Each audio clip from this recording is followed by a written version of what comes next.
Inland water transport sector की इस बैठक में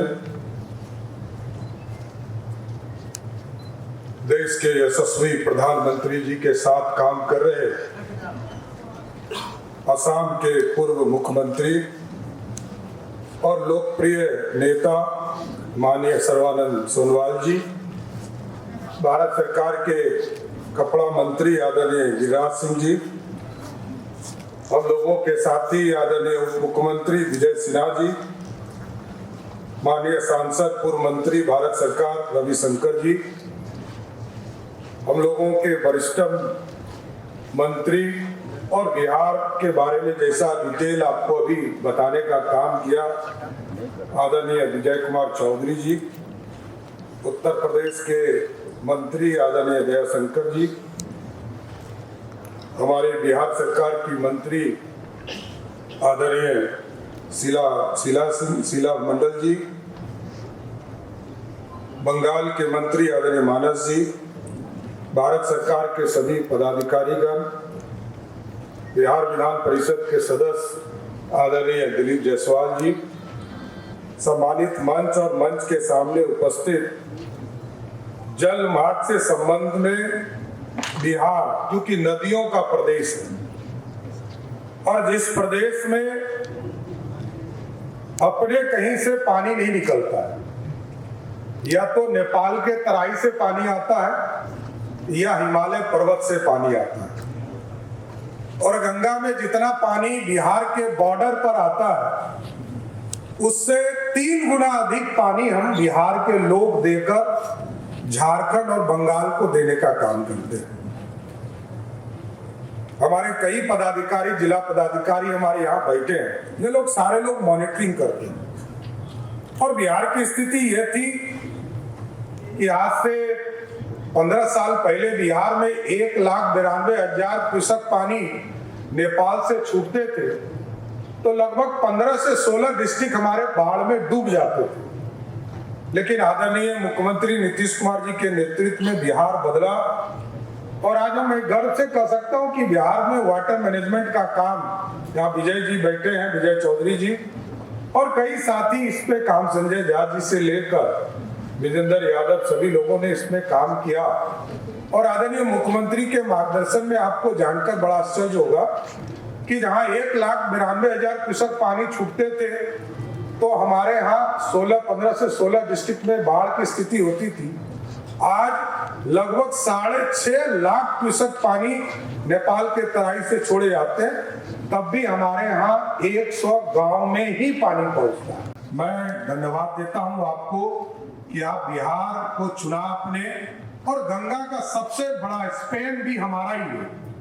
हमको भी हक है कि बिहार जैसे राज्य में कई चीजों की स्थापना हो,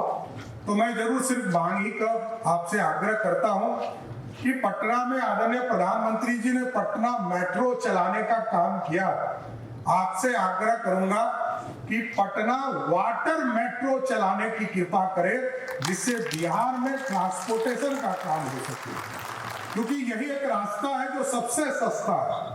और आपके माध्यम से, आपके सहयोग से आप बिहार के लिए कुछ करना भी चाहते हैं। आदरणीय प्रधानमंत्री जी का लगातार हमें फ्लड से लेकर सिंचाई तक के लिए पूरी व्यवस्था करने का लगातार सहयोग मिल रहा, इसमें ये मील का पत्थर साबित होगा। दुनिया में हम वाटर ट्रांसपोर्टेशन के तौर पर देखते हैं, लेकिन यदि आपकी कृपा से, भारत सरकार की कृपा से पटना वाटर मेट्रो चालू हो जाए तो ये सबसे बड़ा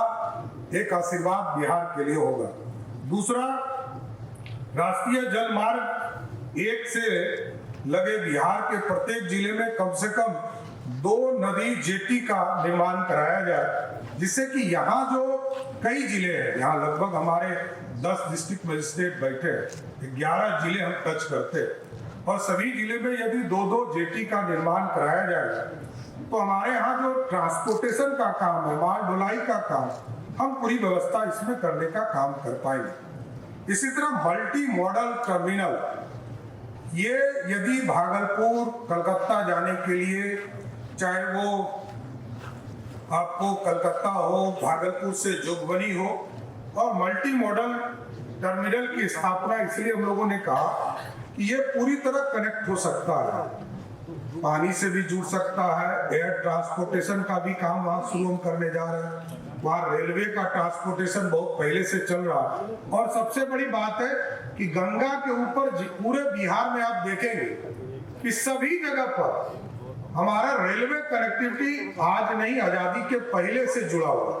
तो ये बहुत आसान होगा मल्टी मॉडल टर्मिनल बनाकर, जिससे कि हम पूरी व्यवस्था कर सकेंगे। उसी के साथ साथ मर्चेंटाइल मैरीन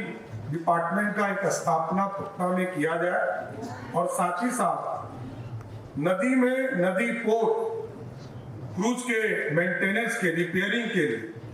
इस तरह की एक व्यवस्था किया जाए कि हम लोगों ने जमीन भी आपको उपलब्ध कराया कि जहां रिपेयरिंग और मेंटेनेंस का काम हो सके, तो उसकी भी स्थापना यथाशीघ्र पटना में किया जाए, जिससे कि हम जलमार्ग को पूरी तरह उपयोग कर सके और बिहार के आर्थिक स्थिति को सुधारने में, क्योंकि बिहार एक गरीब राज्य है, लेकिन आज बिहार को बढ़ाने में आदरणीय प्रधानमंत्री नरेंद्र मोदी जी और बिहार के लोकप्रिय मुख्यमंत्री नीतीश कुमार जी का पूर्ण समर्थन से बिहार पूरी तरह बढ़ रहा। इसमें जल मार्ग से,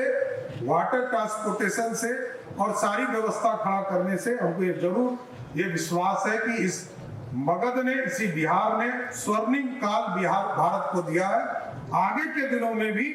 भारत को यदि दुनिया में सबसे बड़ी अर्थव्यवस्था बननी है तो बिहार के भी आर्थिक व्यवस्था को सुधारने का काम कीजिए। यही आग्रह करते हुए अपनी बातों को विराम देता हूँ। बहुत बहुत धन्यवाद।